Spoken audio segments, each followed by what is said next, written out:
Assalamualaikum warahmatullahi wabarakatuh. Sekarang kita berada di kawasan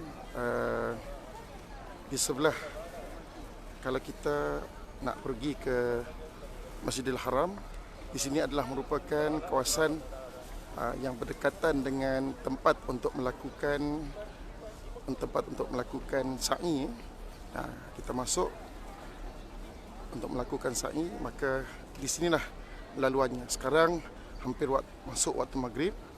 Nah, kalau kita tengok dari sebelah sini, pintu yang berada di hujung adalah pintu yang disebut sebagai Babu Bani Syaibah. Bani Syaibah adalah yang pernah dinyatakan ataupun diberi amanah oleh Nabi sallallahu alaihi wasallam untuk memegang kunci Kaabah. Selepas tanda pintu itu adalah berbumbung hijau, dari sini tak berapa nampak. Dan selepas pintu ataupun Babu Bani Syaibah itu adalah pintu Darun Nadwah. Kalau kita pernah dengar Darun Nadwah, ini adalah pemandangan daripada sebelah Bukit Kubais menghala kepada Masjidil Haram. Pintu kedua adalah pintu yang disebut sebagai pintu Darun Nadwah, yang mana kita pernah dengar dalam sejarah Rasulullah sallallahu alaihi wasallam.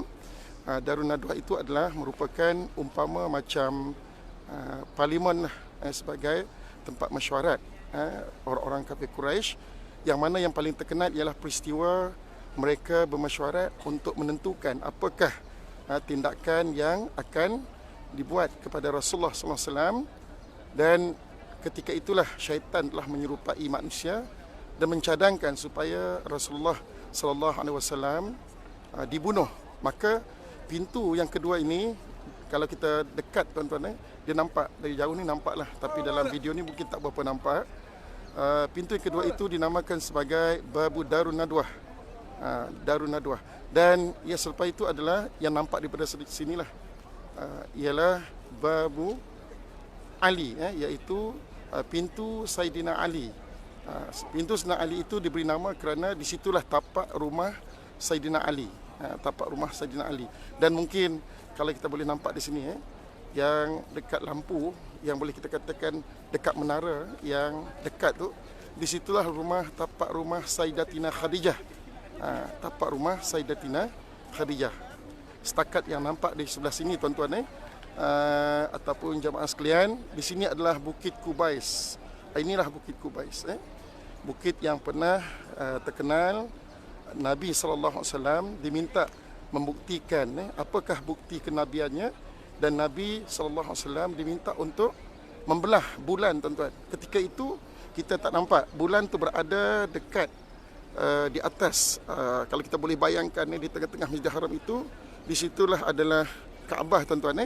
Dan kebetulan ketika mereka minta Rasulullah membelah bulan itu, Nabi berada di Bukit Kubais, di kaki Bukit Kubais ini. Dan ketika itulah Rasulullah telah membelah bulan tersebut, dan bulan itu terbelah. Maka orang-orang kafir Quraisy tetap menunjukkan penentangannya kepada agama Rasulullah SAW. Mereka tetap juga, walaupun nampak dah bukti mukjizat Nabi SAW, mereka tetap mengatakan bahawa itu adalah Nabi merupakan seorang ahli sihir. Dan Bukit Kubais ini juga, tuan-tuan, merupakan istana. Istana yang kalau pihak istana ataupun raja nak menunaikan umrah, di sinilah tempat mereka tinggal. Dan bukit ini juga pernah ditawarkan oleh malaikat bila Nabi kembali ke Mekah, tuan-tuan, dalam keadaan Nabi ditolak di Taif.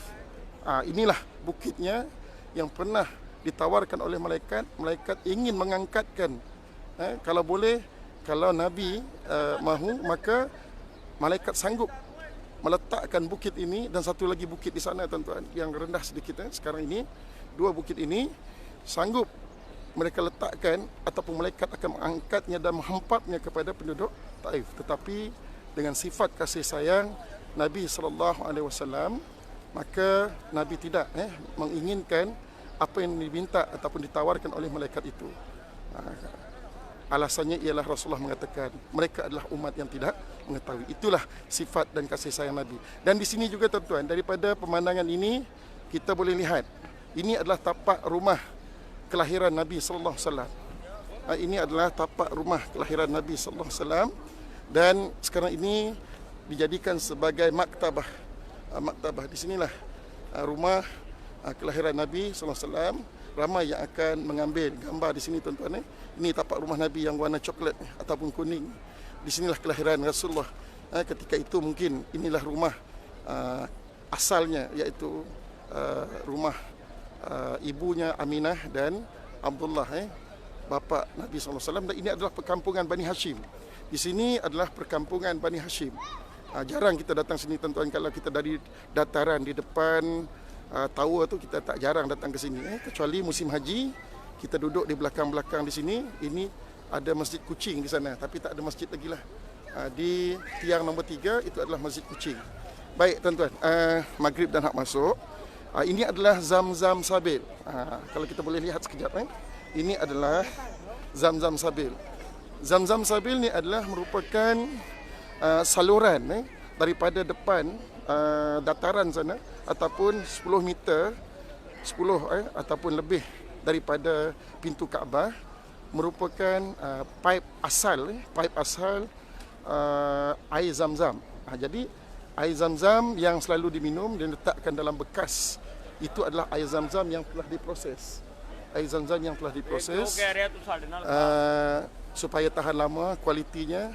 Tetapi salah satu pipe-nya ditarik ke sini, dinamakan sebagai Zamzam Sabil.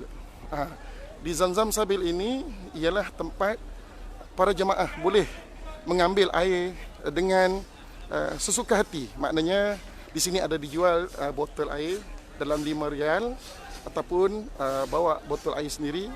Boleh jemaah suka bolehlah mengambil dengan seberapa banyak yang boleh.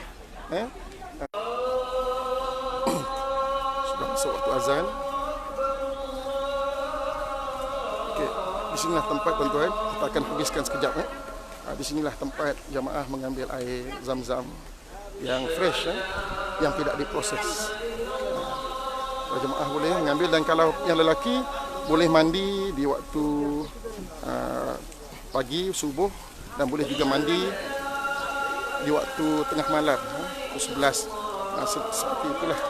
Baik, azan maghrib kita akan buat sambung di waktu yang lain. Mohon maaf banyak-banyak sebagai satu perkongsian tuan-tuan. Bagi yang tidak sempat untuk datang ke sini, inilah keadaan air pipe yang sebenarnya adalah air Zamzam yang original, air Zamzam yang asli.